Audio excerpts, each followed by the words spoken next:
Bonjour et bienvenue à ma cuisine. Je m'appelle Joanne. Hello and welcome to my kitchen. My name is Joanne and I'm going to just talk a little bit today about sourdough making, about a little about the history of it and my passion for sourdough making.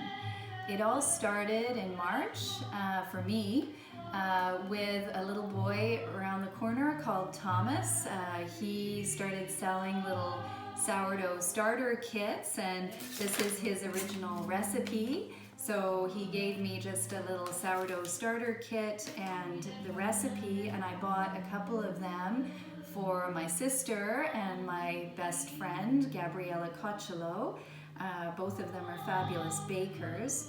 And over the past 6 months, it's created an incredible sense of community and shared passion and enjoyment. And I share recipes, we share pictures, and it's created a way of still maintaining relationship during COVID.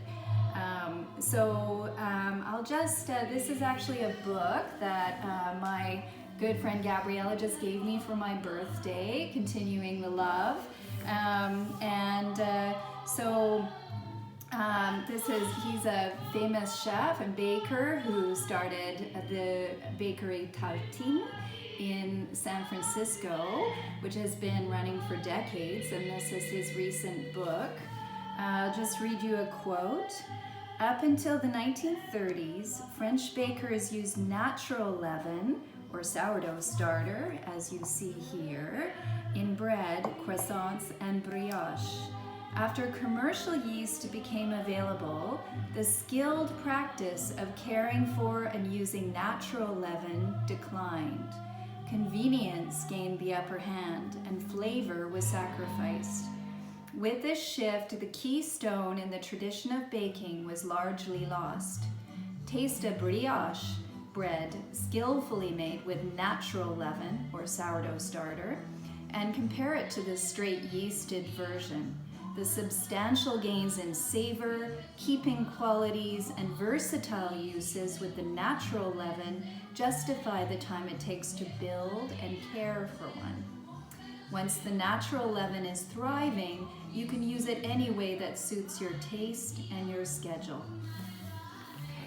So what I'm going to do here is just show you how to feed the starter. So I have this, you can see this starter here, which has been in my fridge, restarted every week or so since March. This is the original Thomas starter. And so to feed your sourdough starter, you take an amount here of the sourdough starter, which is around 25 grams. So very important here is that you have a really good scale, baking scale, so that you can be really exact in your amounts. So I have 25 grams of the starter. I have 70 grams of flour, and I have 80 grams of water. So these are your basic ingredients, just very, very simple, and that's all you need for your starter. You can see that all it is, and I'm just gonna make it here. So first of all, I pour the starter into the water. Another thing is that it's very important that you use filtered water.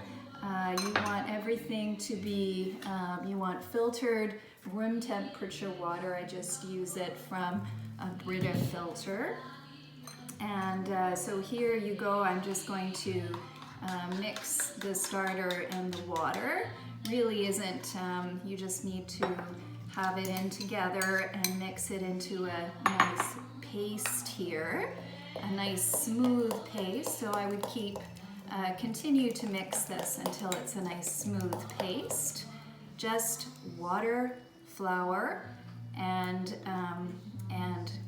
your sourdough starter. And that's all you have here.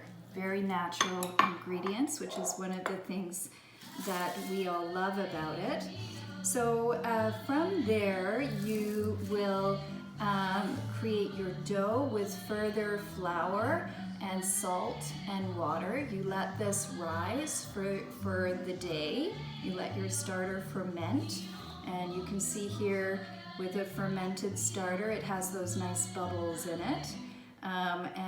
So you let your starter rise, you then make your dough, you let your dough proof and rise over the day. This is a banneton bowl, so this allows you to shape your dough. You put the dough into here. You can see with this completed product here, the nice shape from the banneton bowl. You leave your dough in the fridge overnight to develop a nice flavor, and then in the following day you bake it at a very high temperature in either a Dutch oven or a steam oven. As you can see here, my oven is a steam oven. I put it on a very high temperature at around 450 degrees and bake the bread for about 45 minutes until it gets this nice dark crust and the nice fluffy white interior. So I hope that this short video has conveyed a little bit of my passion for sourdough bread and the process of bread making, and I would love to share more. I'm very happy to share Thomas's original recipe with you, and also to give you some sourdough starter to share the love, and I'm happy to bring it in and give you a little jar of sourdough starter so you can start making it. Thank you so much. Au revoir.